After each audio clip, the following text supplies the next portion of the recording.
রাধে রাধে বন্ধুরা, আশা করি সবাই ভালো আছেন। আজকে 11তম বিবাহবার্ষিকী, সেই উপলক্ষে মন্দিরে এসেছি। বেলা দক্ষিণেশ্বরে যাওয়ার কথা ছিল, একটা কোনো কারণে যেতে পারিনি।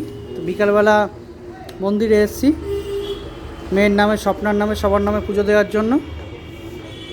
রিয়াংশী তরফদার, স্বপ্না তরফদার, জয়দীপ তরফদার। ঠাকুরমশাইকে বলার দরকার পড়ে না, ঠাকুরমশাই সব জানে। এসে শুধু বললাম আজকে বিবাহবার্ষিকী, তুমি একটু পুজো দিয়ে দাও। সেই উপলক্ষে পুজো। মা আছে, রাধাকৃষ্ণ আছে, জগন্নাথ, বলরাম, সুভদ্রা, গোপাল, বড় বাবা, ওদিকে ভোলে বাবার পরিবার, সবাইকে নিয়েই পুজো হচ্ছে। সবাই সন্তুষ্ট থাকুক, সন্তুষ্ট থেকে সবাই আশীর্বাদ করুক, সবার কৃপা কামনা করি, যাতে পরিবার সুস্থ থাকে, ভালো থাকে, সুখ শান্তি সমৃদ্ধি সৌভাগ্যে ভরে থাকুক আমার পরিবার। ভগবানের কাছে এই প্রার্থনা করি, ভগবান আমাদের সর্বদা রক্ষা করুক, আমাদের সোনামা সবসময় ভালো থাকুক, সুস্থ থাকুক।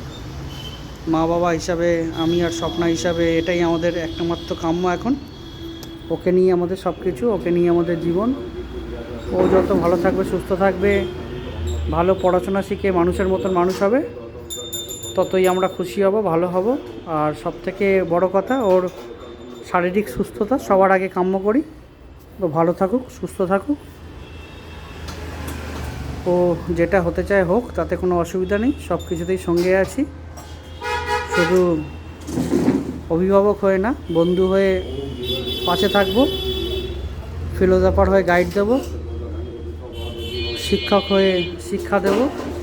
যেটুকানি আমি জানি, সবটা আমি জানি এইটা নয়, বা আমি সব কিছুতে পারদর্শী সেটাও নয়, কিন্তু একটা বাবা হিসাবে মেয়েকে যেটা করা সেটাই করার চেষ্টা করব। আর আজকে বিবাহবার্ষিকী, 11তম বছর। আজকে এতগুলো বছর ভগবানের কৃপা যেভাবে সুস্থভাবে কেটে গেল, সেই বাকি বছরটাও যাতে, বাকি জীবনটাও, বাকি বছরটা বলবো না, বাকি জীবনটাও, মানে আরও 89টা বছর এভাবেই কেটে যাক, ভগবানের কাছে এই প্রার্থনা করব। ভগবান আমাদের সব সময় কৃপা করুক, এই প্রার্থনাই করব। আজকে 5ই ফেব্রুয়ারি, 11তম বিবাহবার্ষিকী। সেই উপলক্ষে সকালে দক্ষিণেশ্বরে যাওয়ার কথা ছিল, যেতে পারিনি। সব জায়গায় ভগবান বিরাজমান, তো ওখানে যেহেতু যাওয়া হয়নি, তো আমি এখানে সন্ধেবেলায় এসে মন্দিরে পুজো দেওয়ার চেষ্টা করছি বা পুজো দিচ্ছি।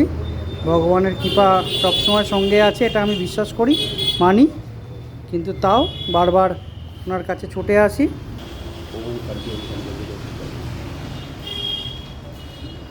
ভগবানের কৃপা সবসময় বজায় থাকুক, এই প্রার্থনা করি।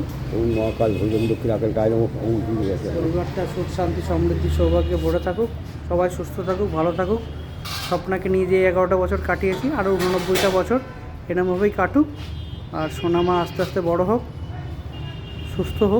সুস্থ থাকুক, ভালো মানুষের মতো মানুষ হোক, এই প্রার্থনা করি। ভিডিওটা এখনের মতো অফ করছি, পরে ভিডিওতে আবার দেখা হবে। রাধে রাধে।